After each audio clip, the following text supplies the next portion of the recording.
할렐루야. 한 주간 또 승리하셨습니다.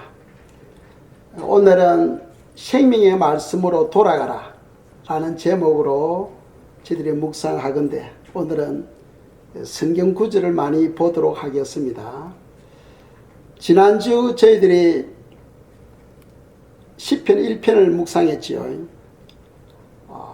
복 있는 사람은 첫째로 피해야 될 것을 피해야 되고 또 긍정적으로 추구해야 될 것이 있다고 했습니다. 그래서 먼저 시편 1편 1절을 보도록 하겠습니다. 읽겠습니다. 복 있는 사람은 악인들이 꾀를 따르지 아니하며 죄인들이 길에 서지 아니하며 오만한 자들이 자리에 앉지 아니하고. 아멘. 여기서 복 있는 사람이 피해야 될 세 가지 교훈을 말씀하고 있죠. 첫째로는 악인들의 꾀를 따르지 말라 하고 말씀하고 있고, 두 번째로는 죄인들이 길에 서지 말라, 그리고 오만한 자들이 자리에 앉지 말라 하고 말씀하고 있습니다. 악인들의 꾀라는 것은 계획적으로 준비한 죄악을 말하죠. 계획적으로 준비한 죄악. 예를 든다면은 이세벨이 포도원 주인 나봇을 죽이려고 할 때에 계획을 세워요. 계획을 세워서 나봇을 죽입니다. 그런 악인들이 꾀에 참여하지 말라 하고 말씀하고 있죠. 그래야 복을 받는다는 겁니다. 두 번째로 죄인들이 길에 서지 말라. 이 말은 죄를 짓는 사람과 말과 행동을 함께 하지 말라는 거죠. 말과 행동을 따르지 말라는 겁니다. 그리고 세 번째로는 오만한 자들이 자리에 앉지 말라. 오만한 자들은 어떤 사람이냐면 주로 권력 있는 사람들을 말하죠. 권력 있는 사람들. 그리고 또 성경적으로 보면은 모세 시대 때 바로 왕, 예수님 시대 때 헤롯 왕, 이런 사람들이죠. 그런 사람들은 죄를 범하고도 회개할 줄 몰라. 왜? 마음이 완악하기 때문에. 우리가 죄를 범하면은 그것을 잘못을 하나님께 아뢰고 죄 용서를 받아야 되는데, 오만한 자들은 죄를 짓고도 회개할 줄 모르는 완악한 사람들을 말합니다.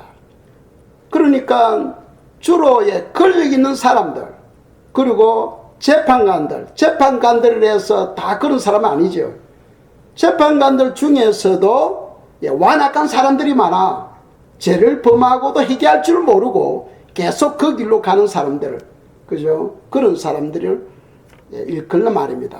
그런 자리에 서게 되면은 복을 받지 못한다는 거죠.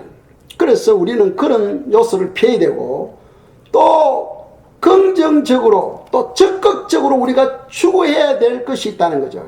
복을 받으려면은 선택을 잘해야 됩니다. 우리는 항상 생명을 선택하고 복을 선택해야 되는 거죠. 그 사람은 태어나서 죽을 때까지 선택하며 살아갑니다. 선택하며 살아가는데 무엇을 선택해야 되느냐? 복을 선택해야 되고 생명을 선택해야 된다 하고 성경 가르치고 있어요. 그렇다면 우리가 생명을 선택하려면은 생명이 어디에 있어요? 생명이 하나님의 말씀 안에 있지요. 그래서 시편 1편 2절입니다. 읽겠어요? 오직 여호와 율법을 즐거워하여 그의 율법을 주야로 묵상하는도다. 아멘. 시편은 150편까지 있는데 그 150편을 한 축에서 요약해서 기록해 놓은 것이 시편 1편입니다. 그래서 시편 1편을 읽으면은 결국 시편 전체가 가리키는 뜻이 무엇인지를 알 수가 있는 거죠. 한마디로 말한다면은 여호와 율법을 즐거워해야 된답니다. 하나님 말씀을 즐거워해야 된다. 그리고 그 율법을 주야로 묵상해야 된다는 겁니다. 그런 사람이 바로 복이 있는 사람이다 하고 가르치고 있는 거죠. 오늘날 많은 성도님들은 말씀을 버리잖아요. 말씀 없는 신앙생활을 하고 있어요. 그런데 복이 있는 사람이 되려면은 하나님의 말씀을 즐거워하며, 그러니까 항상 하나님의 말씀이 그들이 마음이 있어야 돼. 마음이 있고 또 그들이 손에 있어야 돼요. 조그만 성경을 가지고 다니고, 요즘 뭐 전화기에 다 성경이 기록되어 있으니까 성경을 읽으려면 전화기를 오픈하면 되겠죠. 그리고 하나님의 말씀이 항상 마음에 있어야 돼요. 그래서 여호와의 말씀을 즐거워하며 그 율법을 주야로 묵상하는도다. 여기서 율법이라는 것은 하나님의 말씀을 말합니다. 그럼 묵상은 무엇이냐? 묵상은 하나님의 말씀을 마음에 품고, 하나님의 말씀을 마음에 품고 순종하기 위해서 그 말씀을 깊이 생각하는 것이 바로 묵상이에요. 아시겠죠? 그냥 멍청이 가만히 있는 것이 묵상 아니고 하나님의 말씀을 깊이 생각하는 거죠. 그러니까 우리가 말씀을 읽는 것은 소가 풀을 뜯어먹는 것과 같아. 그런데 우리가 말씀을 깊이 묵상하는 것은 소가 위에 있는 음식을 다시 끄집어내어서 대식임질하고 하는 것과 같은 거죠. 대식임질을 통해서 그 풀 속에 있는 영양분을 피로 공급하게 됩니다.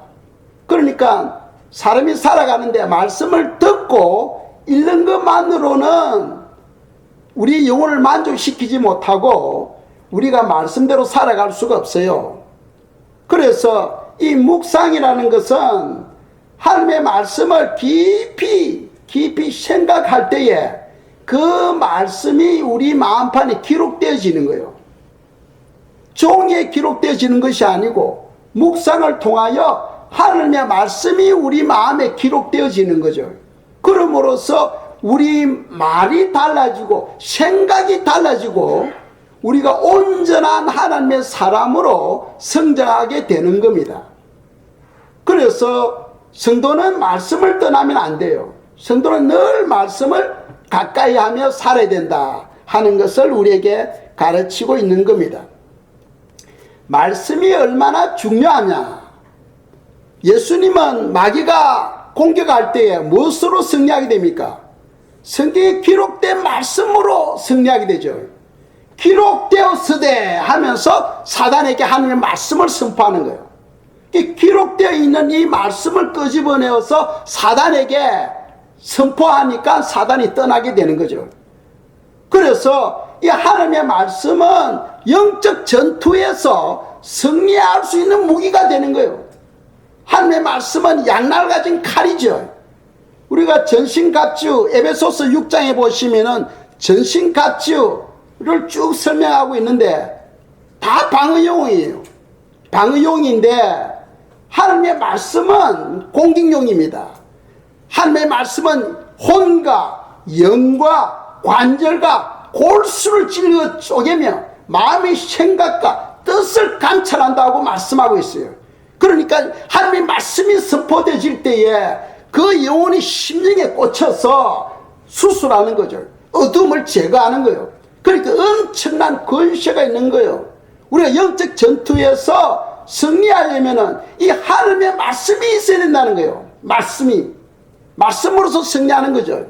그래서 예수님께서 장차 지상에 재림하실 때에 입에서 나오는 검으로 악인들을 죽입니다. 그죠? 입에서 나오는 검으로. 그게 뭡니까? 예수님 입에서 나오는 말씀으로서 악인들을 그냥 죽이는 거예요.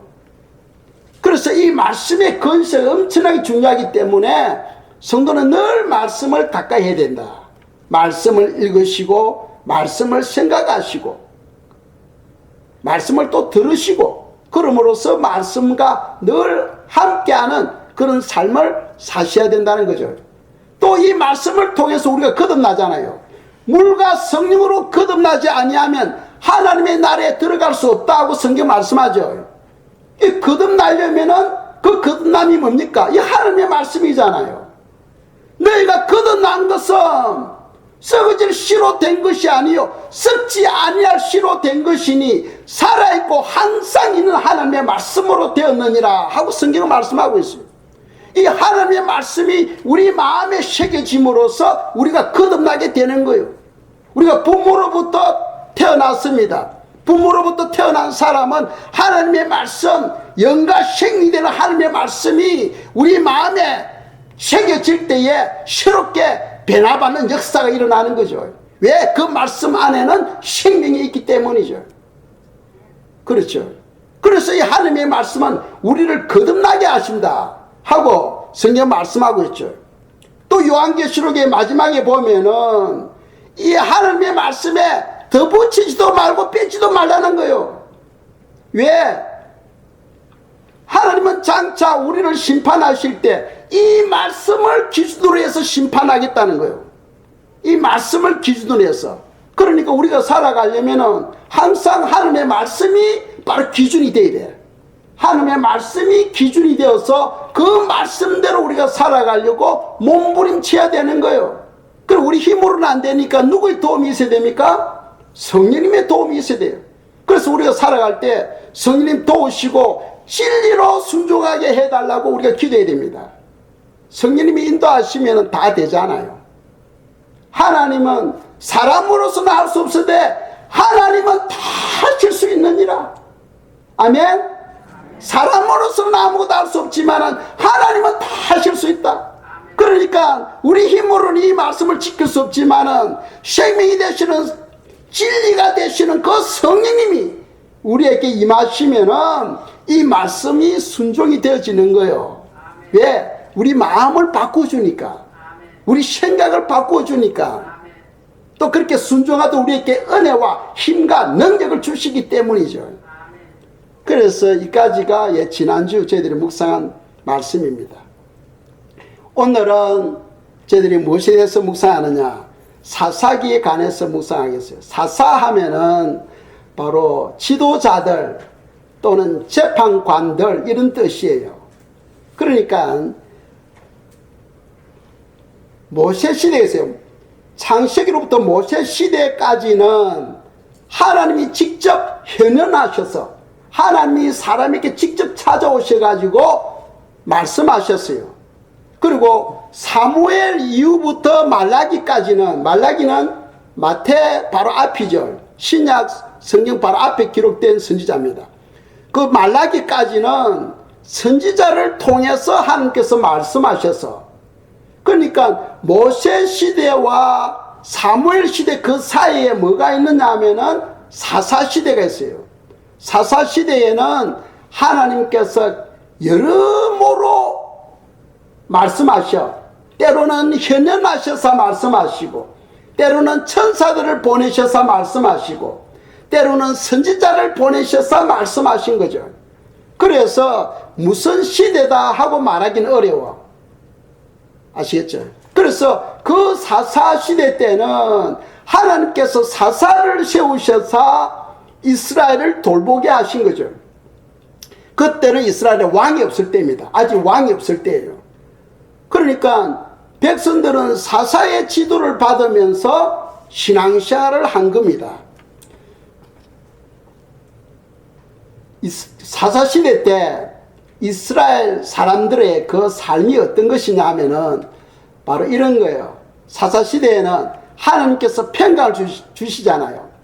하나님께 평강을 주시면은 사람들은 평강 가운데서 더욱더 하나님을 사랑하고 하나님을 의지하고 살아가야 되는데, 평강이 오면은요, 사람은 범죄해 하나님으로부터 떠나게 되고 범죄하게 됩니다. 그 범죄로 인해서 하나님은 심판하시오. 그리고 그 심판을 통해서 고통이 올 때에 이스라엘 백성들은 하나님께 부르짖는 거예요. 주여 살려달라고 부르짖는 거예요. 그리고 하나님은 그들의 부르짖는 기도를 들으시고 사사를 세우십니다. 또 다른 사사를 세우시고, 그들에게 평강을 주는 거예요. 또 평강이 오면은 또 그들이 죄를 범하는 거예요. 또 하나님을 떠나고 악을 행하는 겁니다. 악을 행한다는 것은 무슨 말이냐 하면은 이방인들은 바알을 섬겼잖아요. 바알. 그 이방신을 섬기는 거죠. 하나님을 섬기는 것과 이방신을 섬기는 것과는 차이가 있죠. 우리가 하나님을 섬기는 것은 하나님은 우리 안에 계시잖아요. 그러니까 눈에 안 보여. 이 믿음이 없으면 믿기가 어려워요. 하나님은 우리 안에 계시니까. 그런데 이방신은 어떤 겁니까? 나무로 깎아가지고 페인트 칠을 해가지고 얼룩달룩 색칠을 칠하잖아요. 그러니까 시각적으로 황홀해. 향도 피야. 그 옆에 촛불도 켜. 그리고 아름답게 장식해. 그리고 외관상으로 볼 때 진짜 하나님이 계시는 것처럼 보이는 거예요. 그게 바로 이방신입니다. 그리고 이스라엘 백성들은 하나님이 자기 안에 계시니까 하나님을 볼 수도 없고 그저 만질 수도 없잖아. 그런데 이방신은 만질 수 있고 눈에 볼 수가 있어. 그러니까 이스라엘 백성들이 쉽게 바알신을 섬기는 거예요. 그리고 하나님이 볼 때는 이제 분노하는 거죠. 하나님은 분노하는, 자기 백성이 타락해가지고 바알신을 섬기니까. 그리고 바알신과 언약을 맺는 거예요. 바알신과 언약을 맺는다는 것은 뭐냐면은 이방 여인과 함께 결혼하는 거예요. 하나님을 믿지 아니하는 이방 여인과 결혼하는 거죠. 그리고 사업을 할 때 그들과 동업하는 거예요. 왜? 그들이 또 돈이 많으니까 그들과 동업해서 사업을 일으키려고 하는 거죠. 이제 그런 걸 보시고 하나님께서 징계를 내립니다. 징계를 내리니까 주로 하나님께 징계를 내릴 때 어떻게 내립니까? 이웃 나라를 통해서 고통을 줘요. 그러니까 기도 시대에는 미디안 백성을 통해서 고통을 주는 거예요. 이스라엘 백성들이 열심히 곡식을 지어나면 추수 때에 미디안 사람들이 와서 다 가져가 버리는 거예요. 빼앗아가 버리는 거예요. 그러면은 먹을 게 없잖아. 그러면 그들이 앉아 깨닫고 하나님께 기도하는 거예요. 도와달라고. 주여 도우소서 하면 하나님께 그들의 기도를 또 들으시고 또 평강을 주는 거예요. 또 다른 사사를 세우셔서 평강을 주는 거예요. 그러니까 여기서 우리가 무엇을 발견할 수 있느냐 하면은 사람의 그죠 끈질긴 제약성을 발견할 수 있어요. 인간은 끈질긴 제약성. 조금만 하나님께서 평안을 주면은 금방 타락해버려. 그래서 사자시대가 300년에서 350년 그 기간 동안에 끊임없이 악의 순환이 계속 반복되집니다. 평강을 주면은 타락하면은 하나님께 심판하고, 심판하면 다시 또 회개할 때 주님께서는 회복시켜 주시고, 다시 또 평안을 주시고, 평안을 주면 그들이 또 타락하고, 이렇게 계속 다람쥐가 쳇바퀴 돌듯이 그들이 끈질기게 타락하게 됩니다. 그런데 우리가 사사기를 읽음으로써 우리가 신약 성경에 디모데후서 3장 16절을 우리가 생각할 수 있어요. 16절을 보시면은 자 도표 보시기 바랍니다. 평강이 오면은 우리는 말씀을 붙들고 하나님의 말씀을 붙들고 그 말씀을 통해서 하나님과 친밀함을 가져야 되는데 이스라엘 백성들 그때는 말씀이 없었잖아요. 물론 모세오경이 있어. 모세오경이 있지만 그거는 일반 사람들은 만질 수도 없고 볼 수도 없어요. 특별한 곳에 모셔놓고 있었기 때문에 오늘날은 인쇄술이 좋아가지고 여러분 집에 성경 36권이 한 책으로 딱 이렇게 묵혀가지고 나오잖아요. 그런데 사사시대 때는 성경이 없었어요. 일반 사람들은 읽을 수도 없어. 그러니까 말씀이 없으니까 그들이 생각으로 신앙생활하는 거예요. 생각으로. 그런데 오늘날에는 우리가 성경이 너는 이렇게 살아야 돼 하고 우리를 가르치는 거죠. 그리고 만일 우리가 죄를 범했을 때는 성경 읽으면은 야 거기서 빨리 돌아서라 그런 죄야 하고 우리를 책망하십니다. 리부킹 우리를 책망하시죠. 그럼 우리가 그 책망을 듣고는 회개하잖아요. 아 주님 용서해 주세요. 제가 이런 죄를 범했습니다. 하면은 주님께서 다시 용서하시고 우리 죄를 예수의 피로 씻어주시고 우리를 어떻게 합니까? 회복시켜 주시고 우리는 다시 돌아서죠. 바른 길로 가게 됩니다. 그러면서 우리가 하나님의 의를 계속적으로 훈련받으면서 신앙생활을 하게 되는 거예요. 그런데 우리는 하나님의 말씀이 있으니까 그죠?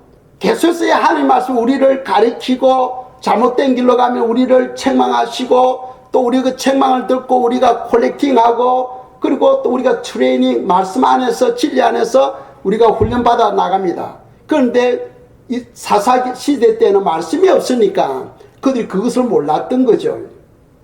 그래서 우리가 디모데후서 3장 16절 읽겠습니다. 모든 성경은 하나님의 감동으로 된 것으로 교훈과 책망과 바르게 함과 의로 교육하기 유익하니 했어요. 그러니까 이 하나님의 말씀을 우리가 잘 이해하게 되면 올바른 신앙생활, 바른 신앙생활을 할 수 있어.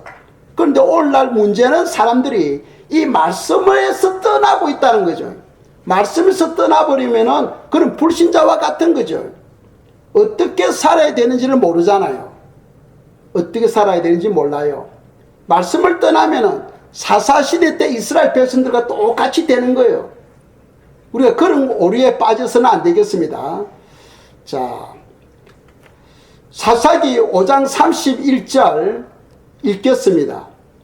여호와여, 주의 원수들은 다 이와 같이 망하게 하시고 주를 사랑하는 자들은 해가 힘있게 돋게 하게 하시옵소서 하니라. 그 땅이 40년 동안 평온하였더라. 아멘. 하나님께 40년 동안 이스라엘에 평강을 주는 거예요. 그럼 그 40년 동안에 이스라엘 백성들이 더욱더 하나님과 친밀함으로써 그 평안을 계속해서 유지해 나가야 되는데 40년이 끝나고 나 때문에 하나님께서 징계가 내리는 거예요. 왜? 그 40년 평강이 있는 동안에 그들이 타락해 버리기 때문입니다. 그래서 그 다음 구절이 사사기 6장 1절입니다. 읽겠습니다. 이스라엘 자손이 또 여호와의 목전에 악을 행하였으므로 여호와께서 7년 동안 그들을 미디안의 손에 넘겨주시니라. 아멘. 7년 동안에 미디안 손에 넘겨주셔. 그러니까 이스라엘 백성들이 추수기만 되면은 미디안 사람들이 오가지고 다 가져가 버리는 거예요. 그러니까 그 고통이 사람은 먹어야 살잖아요. 이 먹을 것이 없는 거예요. 그래서 우리가 6절 읽겠습니다. 이스라엘이 미디안으로 말미암아 궁핍함이 심한지라 이에 이스라엘 자손이 여호와께 부르짖었더라. 아멘. 예, 이게 기독교의 특성인 것 같아. 기독교는요, 하나님께서 복을 주가 평강만 주면 다 타락해버려. 그런데 기독교는 언제 성장했느냐? 박해가 심할 때, 극심한 박해가 있을 때 기독교는 성장해. 그래서 하나님은 우리에게 환난을 허락하실 것 같아. 환난은 인내를 낳고 인내는 연단을 낳고 연단은 소망을 낳는다.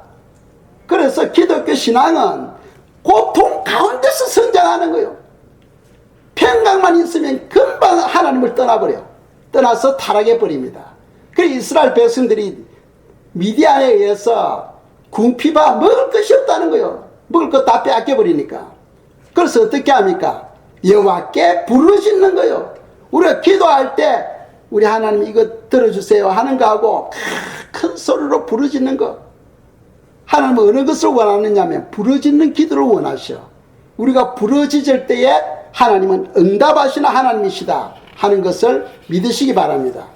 하나님은 우리가 기도하는 거 반드시 들으시고 응답하십니다. 반드시 들으시고 응답하셔.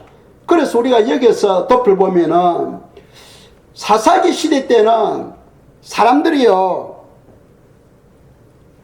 이 인간성이 평강만 오면은 하여튼 타락해버려. 타락합니다. 그래서 인간의 죄성을 발견할 수 있고, 우리가 디모데후서 3장 16절에서는 무엇을 발견할 수 있느냐 하면은 하나님의 사랑을 발견할 수 있어. 끊임없는 하나님의 사랑. 제약 가운데서 그들이 부르짖으며 기도할 때마다 하나님은 다시 회복시켜 주는 거예요. 한 번, 두 번이 아니고 10번, 20번이 아니고 무진장으로. 인간은 타락하고 타락했을 때에 회개만 하면은 하나님께서 다시 회복시켜 주는 거예요. 그것이 바로 하나님의 사랑이에요. 인간의 그 본성과 하나님의 사랑은 완전히 우리가 비교하고 우리가 판단할 수 있겠죠.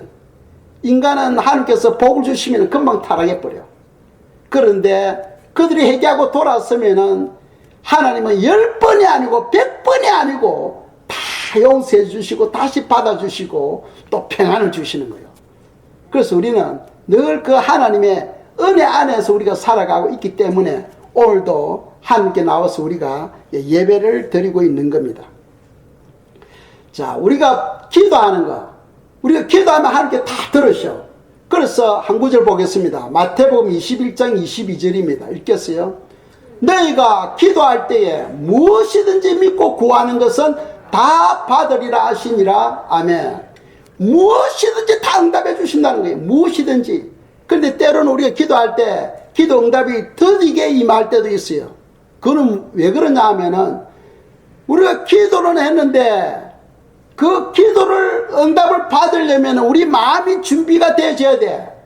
그래서 마음이 준비가 안 되었을 때는 그 마음이 준비되어질 때까지 기다리시는 거예요.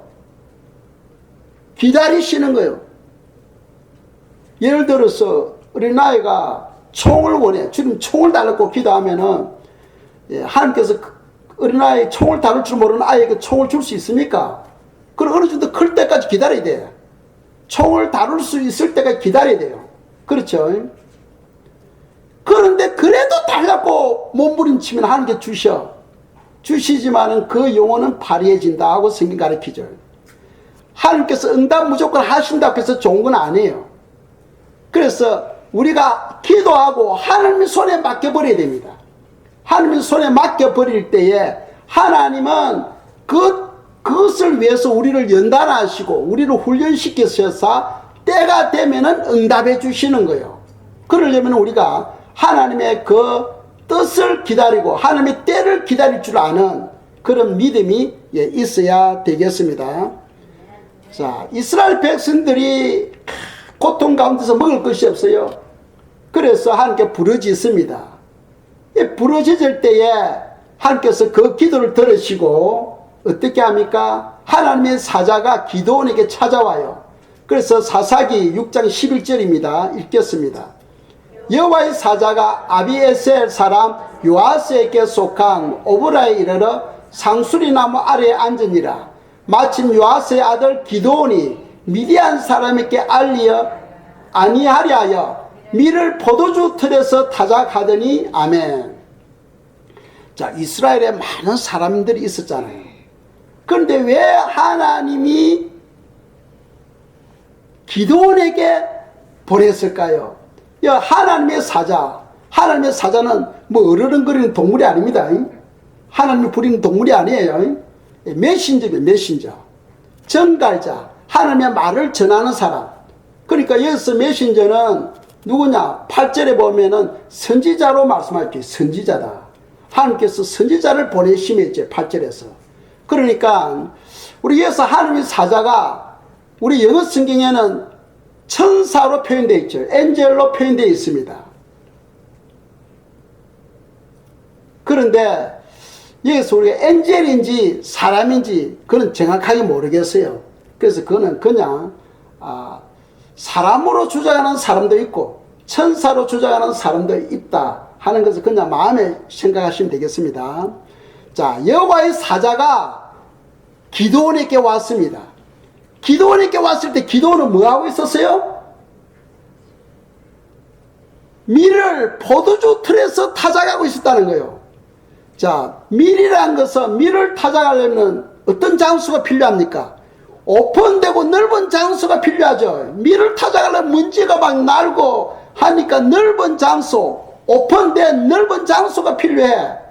그런데 이 기드온은 밀을 타작하는데 어디서 합니까?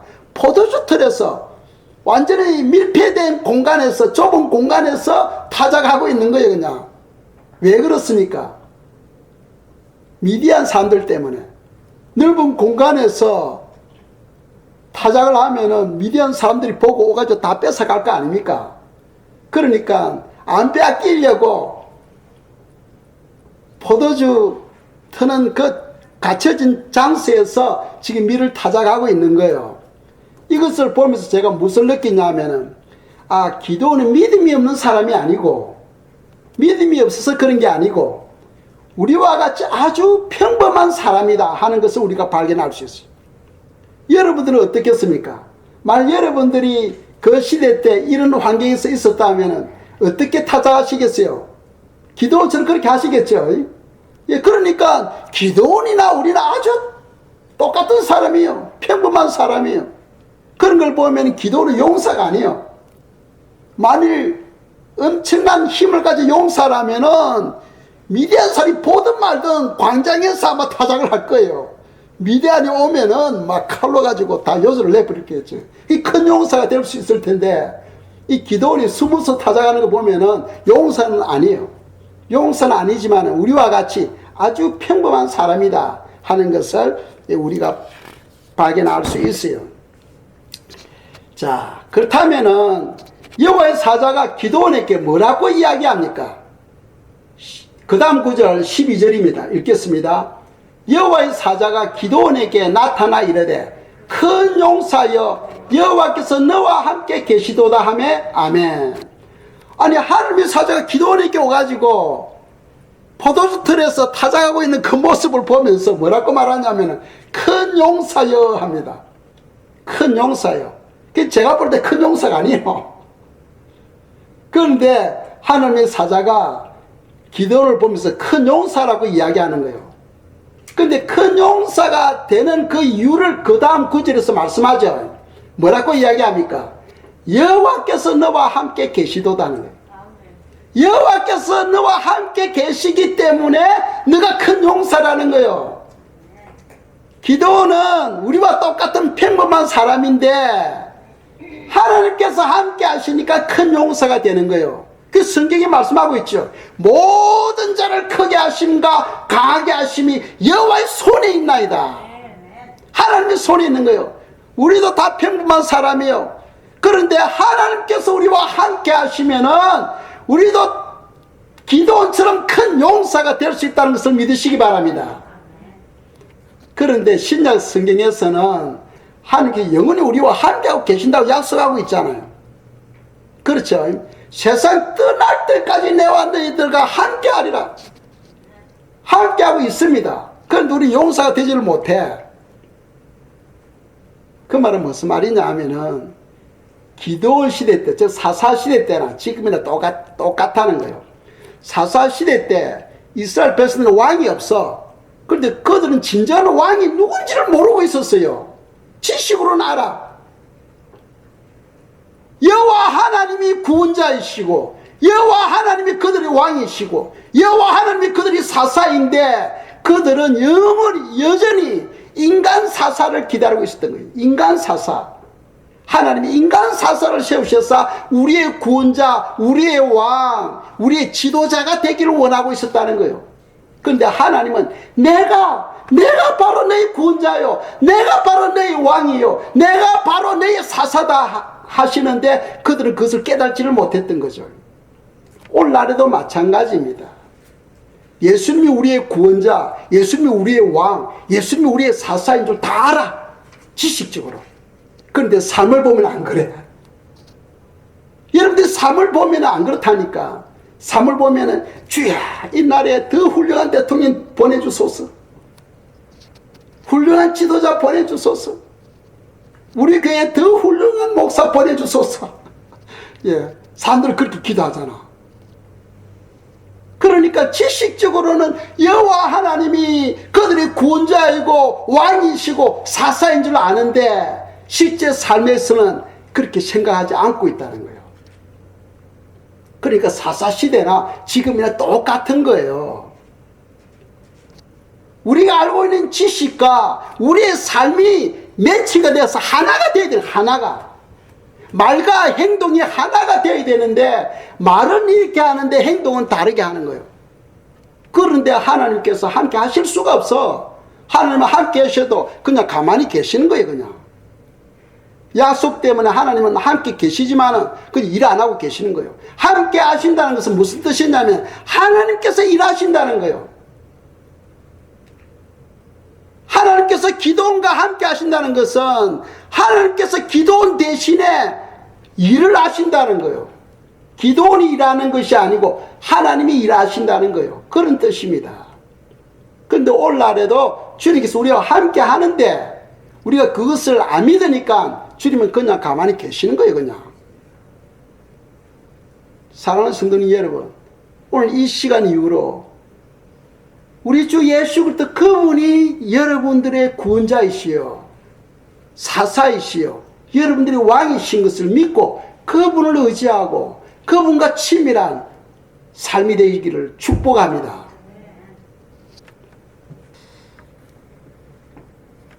하나님께서 사자를 기드온에게 보냈는데 기드온에게 보낸 그 이유가 기드온이 엄청나게 겸손해. 그래서 자 15절 읽겠어요. 그러나 기드온이 그에게 대답하되 오 주여 내가 무엇으로 이스라엘을 구원하리까? 보소서 나의 집은 므낫세 중에 극히 약하고 나는 내 아버지 집에서 가장 작은 자니다니. 예, 얼마나 겸손합니까? 얼마나 겸손합니까? 자기 가문이 가장 작고 자기 집안에서도 가장 작은 자라는 거예요. 그래 하나님은 겸손한 자에게 찾아오신다는 사실을 믿으시기 바랍니다. 우리는 신앙생활 좀 하면은 지식이 머리에 쌓이잖아. 지식이 쌓이면 나 다 안다는 거예요. 그러면 자기 자신을 모르게 교만해져 버려. 교만해져 버려. 사울이 하나님께서 이스라엘 왕으로 세울 때는 엄청나게 겸손했죠. 겸손했습니다. 그런데 왕이 되면서 점점 교만해져서 나중에 하나님의 말씀에 불순종하게 되죠. 그럼으로써 하나님이 떠나버립니다. 사울을 버려버려요. 그와 같이 사람이 지식이 들어가면 자기 자신도 모르게 마음이 높아지고 교만해져 버려요. 이 신앙은 우리가 신앙생활이 깊어지면 깊어질수록 끊임없이 우리를 낮춰야 돼요. 낮추고 낮출 때마다 하나님은 우리를 더욱더 크게 쓰신다는 거예요. 그래서 하나님의 사자가 기드온에게 온 첫 번째 그 이유가 기드온은 엄청나게 겸손했다. 겸손했다. 그리고 두 번째로는 17절 읽겠습니다. 기드온이 그에게 대답하되 만일 내가 주께 은혜를 얻어사오면 나와 말씀하신 이가 주 대신 표징을 내게 보이소서. 아멘. 이 구절을 읽으면은 야 기드온 진짜 믿음 없네 이렇게 생각하겠죠. 아니요. 저는 이 구절 읽으면서 무엇을 느끼냐면 아 기드온은 참 믿음의 사람이다. 올바른 교육을 받은 믿음의 사람이다 하는 것을 발견할 수 있어요. 왜? 하나님의 사자 기드온에게 오가지고 큰 용사여 너가 너 백성 이스라엘을 구원을 시킨다는 거예요. 그러니까 기드온이 볼 때 자기는 큰 용사가 아니거든. 보잘것없는 사람이거든. 근데 내가 어떻게 감히. 그런데 이제 하나님의 사자가 그런 말을 하니까 그게 하나님의 말씀인 것 같으면 100% 믿어야 되겠죠. 100% 믿어야 됩니다. 그러려면은 지금 하나님의 사자 이 사람이 하나님께서 보내신 사람인지 아닌지 그걸 알아야 돼. 누가 나에게 예언을 한다면은 예언하는 그 사람이 진짜 하나님의 사람인지 아닌지 그걸 우리가 알아야 됩니다. 사람들은요 나에게 예언만 해준다 하면 그냥 뿅 넘어가 버려. 뿅 넘어가 버려. 나에게 예언하는 그 사람이 바른 신앙을 가지고 있는지 아닌지 그걸 분별할 줄 알아야 돼. 그래서 지금 기드온이 뭐라고 말합니까? 나와 말씀하신 이가 지금 그 하나님의 사자를 두고 말이죠. 주 대신 표정을 나에게 보여달라는 거죠. 당신이 주님께서 보내신 사람인지 천사인지 그 표정을 나에게 보여달라고 이야기를 합니다. 그리고는 기드온이 뭐라고 합니까? 제가 예물을 준비하고 올 때까지 여기 가만히 계십시오 하는 거예요. 그래 천사 좋다. 그러면 내가 기다리겠다 하는 거예요. 자 19절 읽겠습니다. 기드온이 가서 염소 새끼 하나를 준비하고 가루 한 에바로 무교병을 만들고 고기를 소구리에 담고 국을 양푼에 담아 상수리 나무 아래 그에게로 가져다가 드리매 아멘. 그래서 기도원이 급히 가가지고 염소 새끼를 잡아서 요리를 만들어 가지고 국과 함께 가지고 온 거예요. 이걸 보면은 아브라함이 천사를 섬길 때 양을 잡아가지고 섬기죠. 그러니까 이 기도원이 아브라함과 같은 그런 믿음을 가지고 있는 거예요. 지금 이 천사를 섬긴다, 지금 메신저를 섬긴다는 것은 신앙이 없으면 할 수 없는 일입니다. 그러니까 기도원은 올바른 교육을 받은 믿음의 사람이에요. 믿음의 사람이에요. 하나님은 이것이 바로 두 번째 이유입니다. 그래서 첫 번째는 기도원이 겸손한 사람이고, 두 번째로는 믿음의 사람이니까 하나님께서 기도원을 선택한 거예요. 이스라엘의 많은 사람들 중에 기도원을 선택한 이유입니다. 우리가 하나님으로부터 선택을 받으려면 첫째 어떻게 된다? 겸손해야 된다. 두 번째는 어떻게 된다? 올바른 교육을 통해서 믿음의 사람으로 자라야 된다 하는 것을 성경 우리에게 말씀하고 있다는 거죠. 자, 그래서 이 음식을 준비해서 가지고 왔을 때 천사가 어떻게 합니까? 20절 21절입니다. 읽겠어요? 하나님의 사자가 그에게 이르되 고기와 무교병을 가져다가 바위 위에 놓고 국을 부으라 하니 기도원이 그대로 하니라. 21절 여호와의 사자가 손에 잡은 지팡이 끝을 내밀어 고기와 무교병에 대니 불이 바위에서 나와 고기와 무교병을 살랐고 여호와의 사자는 떠나서 보이지 아니한지라. 아멘. 자, 고기를 가지고 왔습니다. 그래서 천사가 하나님의 사자가 바위 위에 그 음식을 놔라는 거예요. 바위 위에 이제 음식을 딱 넣고 국을 거기에 딱 붓습니다. 그때 하나님의 사자가 지팡이로 그게 되니까 거기서 불이 붙으면서 그 번제물을 태워버리는 거예요. 태워버리는 거예요. 그게 하나님께서 흠양하는 거죠. 그래서 그 음식을 준비하기 전에 기도원이 뭐라고 이야기했습니까? 주 대신의 표징을 보여달라고 했잖아. 그렇게 지금 이 메신저는 주 대신의 표징을 지금 거기서 보여주고 있는 거예요. 자, 보세요. 지금 이 하나님의 사자가 지팡이를 가지고 있어. 지팡이는 이 하나님의 사자가 가지고 있는 도구예요. 그 도구가 누구냐 하면 바로 기도원이라는 거예요. 오늘날 우리 모두가 바로 하나님의 도구, 하나님의 지팡이인 줄 믿으시기 바랍니다. 이 지팡이 구실을 하려면 겸손해야 되고 지팡이로서 온전한 믿음을 잘 준비해야 되는 거예요. 그래야 하나님의 지팡이, 하나님의 도구가 될 수가 있는 거죠. 그런데 자, 이 지팡이로 그 음식에 딱 되었을 때에 어떤 역사가 일어납니까? 불이 붙죠. 그 음식에 불이 붙어버립니다. 그런데 그 불이 어디서 나왔어요? 불이 어디서 나왔습니까? 바위에서 나왔잖아. 바위에서 불이 나와가지고 그 음식을 태워버리는 거예요. 그 바위는 무엇을 상징합니까? 반석 되시는 예수 그리스도를 상징하는 거예요. 반석 되시는 예수 그리스도. 그러니까 이 21절을 통해서 기도원이 요구하는 주 되시는 표징을 다 드러내고 있는 거예요. 지금 다 드러내고 있는 거예요. 그래서 우리는 하나님의 손에 잡힐 때에 바위에서 불이 나와서, 즉 예수 그리스도로부터 능력이 나와서 하나님의 뜻을 이루어 드리도록 해야 된다는 거죠. 그런데 우리는 그 능력을 예수님으로부터, 치유가 예수님으로부터, 은혜가 예수님으로부터 오는 것을 지식으로는 알고 있는데 삶은 안 그렇다는 거예요. 삶은 다른 데 구하는 거예요. 다른 곳에서 하나님은 저 모셔놓고 다른 곳에서 구하고 있는 거예요. 그러니까 하나님께서 마음이 상해가지고 그냥 가만히 계시는 거예요. 그냥 이 사사기를 통해서 우리의 신앙을 지금 주님께서 보여주고 있는 거예요. 너희들 신앙이 사사시대 때 이스라엘 백성들의 신앙과 똑같다는 거예요. 똑같다는 거예요. 예수 그리스도 그분이 바로 우리의 왕이시요 우리의 구원자이시요 우리의 사사가 되심을 믿고 그분을 의지하고 그분을 바라고 그분을 신뢰하며 살아가야 되는데, 입으로는 지식으로는 그렇게 말하지만은 실제 삶은 안 그렇다는 거예요. 사랑하는 성도님 여러분, 여러분들 오늘 이 사사기 6장을 통해서 무엇을 느끼고 있습니까?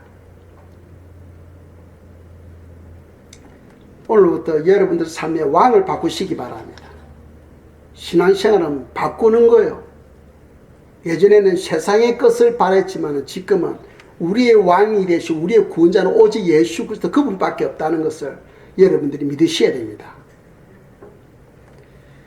그리고 이스라엘이 고난을 받았는데 고난이 갑자기 그냥 이유 없이 왔어요? 안 그렇죠. 이유가 있었죠. 왜 그들이 고난을 받았습니까? 이방신들을 섬기기 때문에. 혹시 여러분들은 이방신을 섬기는 것이 없습니까? 나는 절대로 이방신을 안 섬겼어. 나는 바알신을 안 섬겼어. 하지만은 우상이 뭡니까? 하나님보다 더 사랑하는 것이 있다면 그것이 우상이에요. 그걸 내려놔야 돼요. 그걸 내려놔야 돼요. 하나님보다 더 위에 있는 것은 전부가 다 우상입니다. 다 우상이에요. 그걸 내려놔야 돼요. 그리고 그들이 고난이 왔을 때 그들이 무엇을 했습니까? 부르짖었죠.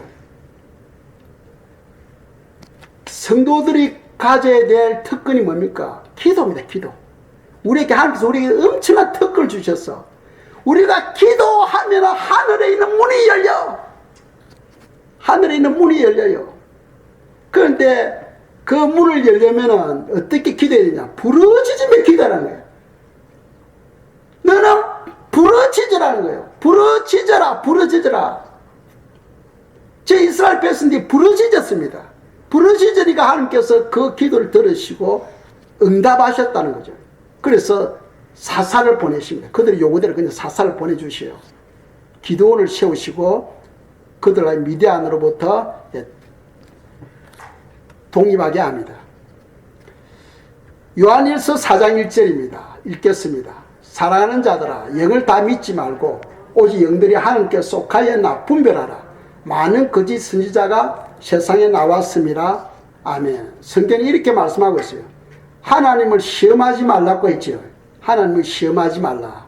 시험하면 하나님으로부터 징계를 받게 돼요. 그런데 영은 분별하라 하고 성경은 말씀하고 있어요. 분별하는 거하고 시험하는 거가 달라. 하나님을 시험한다는 것은 불신의 마음으로 하나님을 테스트하는 거예요.